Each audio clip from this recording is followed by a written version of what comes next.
A common accusation leveled against the pre-tribulation rapture is that no passage teaches it. Is there any truth to this slam? Absolutely not. There are three passages which clearly teach a pre-tribulation rapture. Stay tuned.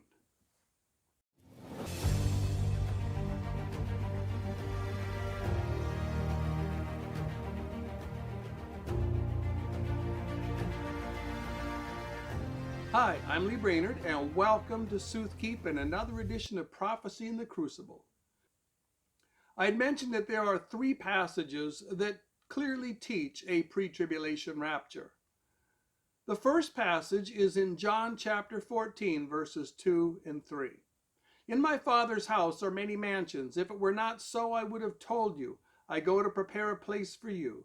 And if I go and prepare a place for you, I will come again and receive you to myself, that where I am, there you may be also. Notice what the passage says. In my Father's house are many mansions. I go and I prepare a place for you. Now, where is the Father's house? Where is our mansion? Where is the place prepared for us? It's in heaven. How do we know for sure? Well, the context here gives an unmistakable clue. I go and prepare a place for you. Where did Jesus go when he left? He ascended to heaven, and he has been there since his ascension, and he will be there until the second coming. That means that he is preparing a place for each of us in heaven. So when he comes and receives us, where is he taking us to be with him? It can only be heaven. He is taking us to his Father's house and the place he prepared for us in heaven. This is the only possible conclusion if we let the passage say what it wants to say. Now, some claim this passage can't take the church to heaven because the Bible nowhere refers to heaven as the Father's house. There are two mistakes in this argument. First of all, nobody is claiming that heaven is the Father's house. That is a misrepresentation of the pre-tribulation position. The pre-tribulation camp simply claims that the Father has a house in heaven. It's not claiming anything else. And secondly, the house of God on earth is a copy of the house of God in heaven. Go examine Hebrews chapter 8, verses 1 through 5, and Revelation chapter 15, verse 5, for instance. They clearly teach that there is a house or a temple of God in heaven. Now, if the Bible teaches that the Father has a house in heaven, then there is no reason to disbelieve that in John 14, Jesus went to the Father's house in heaven and prepared places for us and will take us there to that house in heaven. The bottom line is, in John 14, the very next time Jesus physically interacts with his church, when he comes to be with his church, he will take the church to his Father's house in heaven.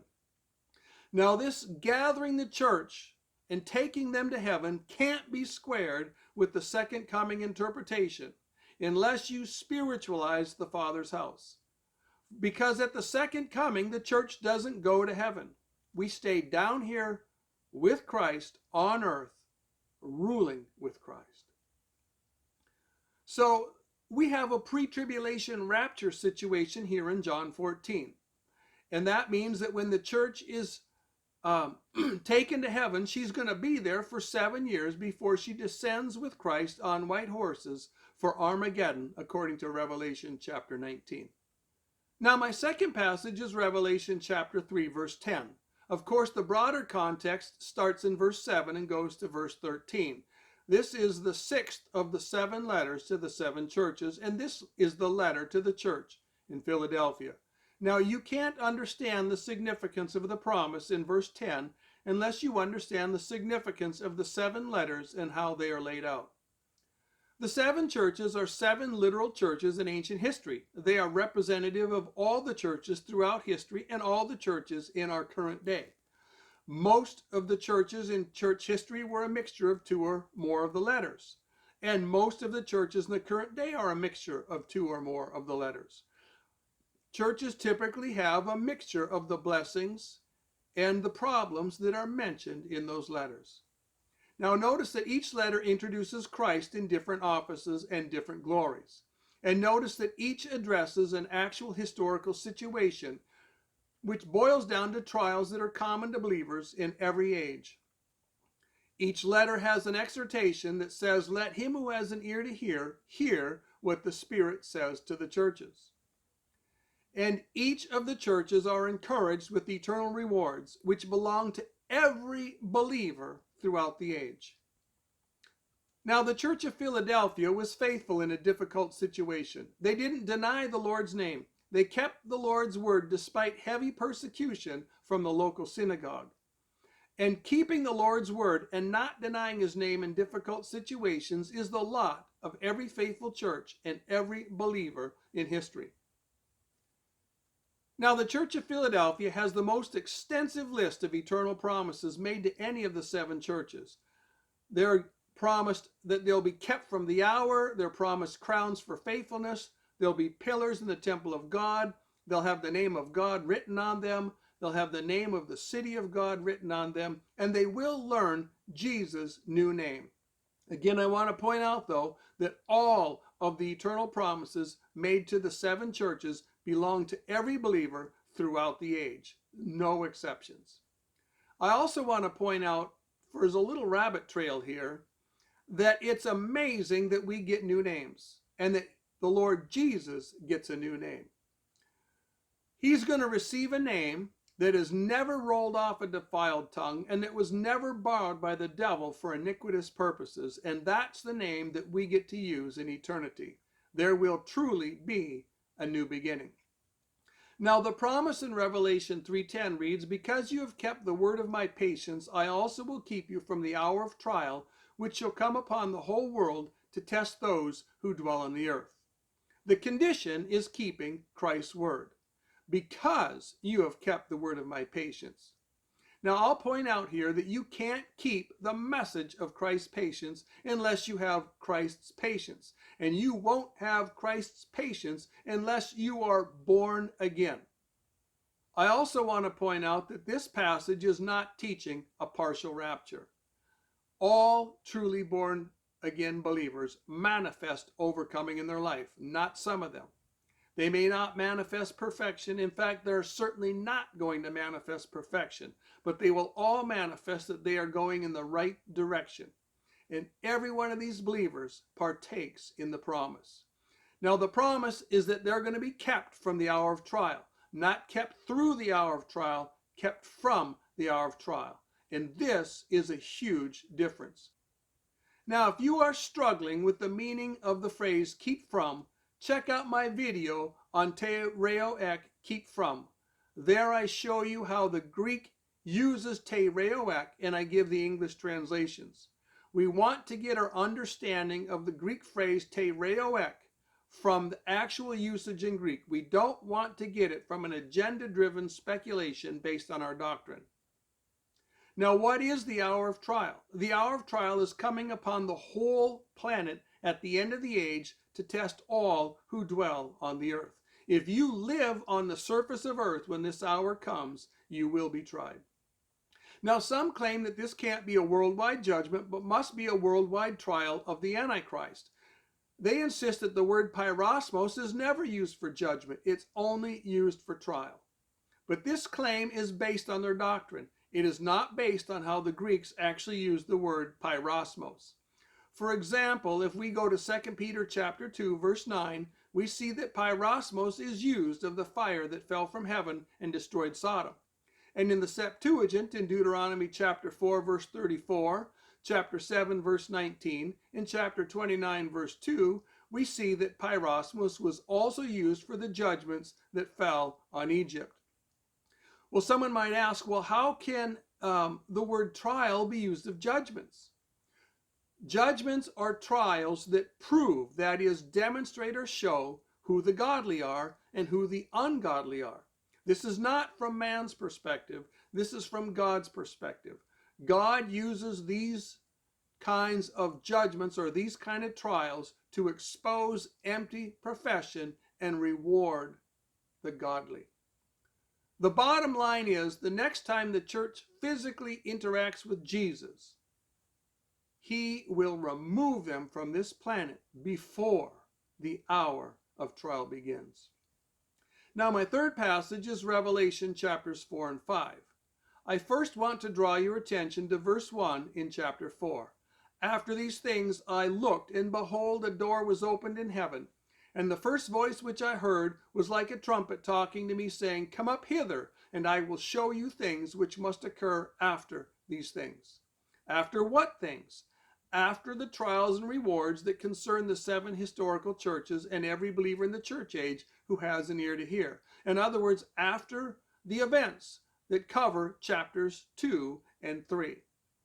Notice too that a door is opened in heaven, and notice the words, Come up hither. This is a picture of the rapture.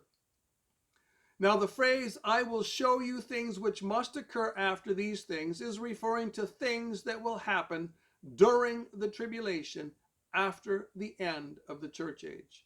What things are going to happen after the church age? Well, there's many things mentioned in the Bible, but in this immediate context we read, Immediately I was in the Spirit, and behold, a throne set in heaven. The first thing that's going to happen is the rapture, which is represented by the door and the come up hither, and the gathering of the clouds, which we see in 1 Thessalonians chapter 4, and then we pass into the throne room of heaven and the contents of Revelation chapter 4 and 5.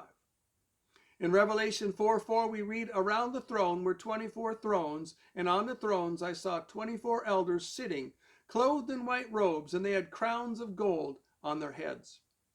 Now, debate rages over the identification of the 24 elders, but most of this debate would fade if men actually observed and trusted what is stated in the context.